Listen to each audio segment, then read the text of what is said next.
tidak bisa saya sebutkan satu persatu. Yang saya hormati Pak Kajari Kota Kupang, yang saya hormati serta seluruh rekan-rekan yang hadir pada konferensi pers pada siang hari ini. Pada hari ini Kajari Kota Kupang telah menerima limpahan tahap 2 dari Polda NTT dalam perkara kekerasan seksual anak dan penyebaran konten asusila. Kedua, pada Kejaksaan Negeri Kota Kupang resmi menerima penyerahan tersangka dan barang bukti yaitu tahap 2 dari penyidik Direktorat Reserse Kriminal Umum Polda NTT atas nama tersangka Fajar Widyadharma Lukman Sumatmaja SIK alias Fajar alias Andi, yaitu mantan Kapolres Ngada dalam perkara dugaan tindak pidana kekerasan seksual terhadap anak, eksploitasi seksual anak, serta penyebaran konten asusila melalui media elektronik. Proses serah terima tahap 2 telah dilakukan pada hari ini, Selasa tanggal 10 Juni 2025 sekitar jam 11 WITA di ruang seksi tindak pidana umum Kejaksaan Negeri Kota Kupang. Awalnya perkara ini ditangani oleh Kejaksaan Tinggi Nusa Tenggara Timur dan kemudian dilimpahkan kepada Kejaksaan Negeri Kota Kupang untuk proses penuntutannya. Konten perbuatan asusila melalui media elektronik. Perbuatan tersebut dilakukan secara ulang dalam kurun waktu Juni 2024 hingga Januari 2025 di Kota Kupang terhadap 3 anak korban masing-masing berinisial IDS 6 tahun, MAN 16 tahun, dan WAF 13 tahun.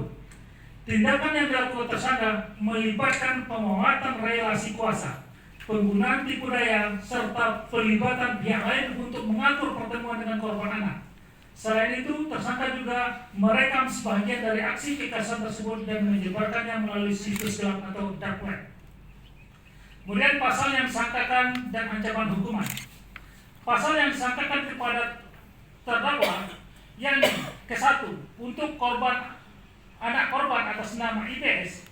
Pertama, pasal 82 ayat 1 Jungto pasal 76E Undang-Undang Nomor 23 Tahun 2002 tentang perlindungan anak sebagaimana telah diubah beberapa kali, terakhir dengan Undang-Undang Nomor 17 Tahun 2016 tentang penetapan peraturan pemerintah pengganti Undang-Undang Nomor 1 Tahun 2016 tentang perubahan kedua atas Undang-Undang Nomor 23 Tahun 2002 tentang perlindungan anak menjadi undang-undang dengan ancaman pidana penjara paling singkat 5 tahun dan paling lama 15 tahun dan denda paling banyak 5 miliar rupiah.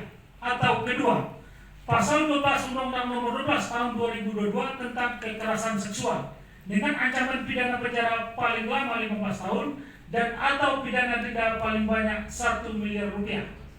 Dan ketiga, pasal 45 ayat 1 Jungto pasal 27 ayat 1 Undang-Undang Republik Indonesia Nomor 11 Tahun 2008 tentang informasi dan transaksi elektronik sebagaimana telah diubah beberapa kali, terakhir dengan Undang-Undang Republik Indonesia Nomor 1 Tahun 2024 tentang perubahan kedua atas Undang-Undang Nomor 11 Tahun 2008 tentang informasi dan transaksi elektronik dengan ancaman pidana penjara paling lama 6 tahun dan atau denda paling banyak 1 miliar rupiah. Dan kedua, untuk anak korban atas nama MAN dan atas nama WAF. Pertama, pasal 81 ayat 2 Undang-Undang Nomor 23 Tahun 2002 tentang perlindungan anak sebagaimana telah diubah beberapa kali, terakhir dengan Undang-Undang Nomor 17 Tahun 2016 tentang penetapan peraturan pemerintah pengganti Undang-Undang Nomor 1 Tahun 2016 tentang perubahan kedua atas Undang-Undang Nomor 23 Tahun 2002 tentang perlindungan anak menjadi undang-undang dengan ancaman pidana penjara paling singkat 5 tahun dan paling lama 15 tahun dan denda paling banyak 5 miliar rupiah. Atau kedua, pasal 6 huruf C Jungto, pasal 15 ayat 1 huruf F dan G Undang-Undang Nomor 12 Tahun 2002 tentang kekerasan seksual dengan ancaman pidana penjara paling lama 12 tahun dan atau denda paling banyak 300 juta rupiah. Kemudian status penahanan terhadap terdakwa. Sebelumnya telah menjalani masa penahanan di Rutan Tahanan Negara sejak tanggal 13 Maret 2005 sampai dengan 1 April 2005. Penahanan kemudian diperpanjang oleh penuntut umum sampai tanggal 11 Mei 2025 dan selanjutnya diperpanjang oleh Ketua Pengadilan Negeri Kupang kelas 1A sejak tanggal 12 Mei 2025 hingga tanggal 10 Juni 2025. Setelah dilakukan serah terima pada hari ini, tersangka kembali ditahan oleh Jaksa Penuntut Umum di Rumah Tahanan Negara kelas 2B Kupang selama 20 hari ke depan terhitung sejak tanggal 10 Juni 2025 sampai dengan 29 Juni 2025. Kemudian berkaitan dengan komitmen kami dalam hal penanganan perkara ini bahwa Kejaksaan Tinggi Nusa Tenggara Timur dan Kejaksaan Negeri Kota Kupang menyatakan komitmen penuh dalam menangani perkara ini secara objektif, transparan, dan profesional. Kejahatan seksual terhadap anak merupakan bentuk kejahatan luar biasa atau extraordinary crime yang wajib ditindak secara tegas untuk memberikan keadilan bagi para korban dan serta pelindungan hukum yang maksimal bagi anak-anak sebagai kelompok rentan. Kejaksaan juga mengajak seluruh elemen masyarakat untuk turut serta mengawasi dan mendukung proses hukum yang sedang berlangsung serta bersama-sama mencegah terjadinya kembali kejahatan serupa di lingkungan kita. Demikianlah siaran pers pada pagi ini terhadap penerimaan tahap 2 atas nama tersangka Fajar Widya Dharma Lukman Sumatmaja SIK alias Fajar alias Sandi yang merupakan mantan Kapolres Ngada yang telah kita terima kabulnya, dan insyaallah dalam waktu secepatnya kita akan limpahkan ke pengadilan. Terima kasih. Melakukan setelah tahap 2 tentu kita mempersiapkan dakwaan yang akan kita limpahkan ke pengadilan, di mana dakwaan ini adalah merupakan pertanggungjawaban bagi seorang jaksa untuk membuktikan kesalahan daripada tersangka tersebut atau terdakwa tersebut, yang insya Allah secepatnya mudah-mudahan dalam minggu ini bisa kita selesaikan, karena kita masih punya waktu 20 hari. Dalam tenggang 20 hari itu kami akan melimpahkan perkara itu ke pengadilan, tapi kita usahakan secepat mungkin berkaitan juga dengan ada efektivitas penanganan yang faninya kan lagi proses penelitian sekarang, mudah-mudahan minggu ini bisa selesaikan, jadi nanti bisa bersamaan dilimpahkan ke pengadilan.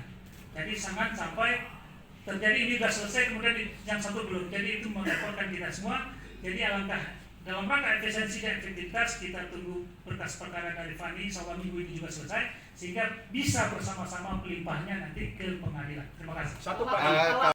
Jaksanya telah kami persiapkan baik dari jaksa dari Kejaksaan Tinggi Nusa Tenggara Timur maupun jaksa penuntut umum dari Kejaksaan Negeri Kota Kupang, dan kita telah dari Kota Kupang berapa tadi?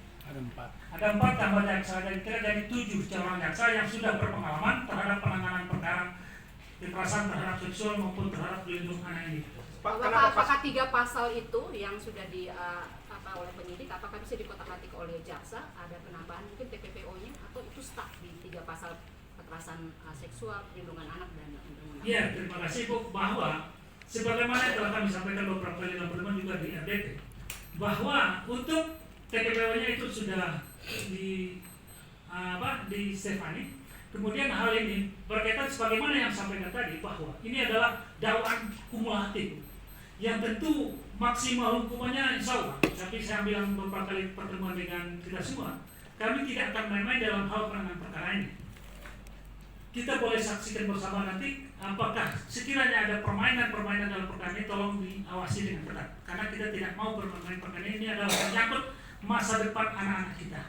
Kami tidak akan bermain-main, tolong kami diawasi juga sehingga kita benar-benar bersama-sama mempunyai tanggung jawab bersama untuk menuntaskan perkara ini.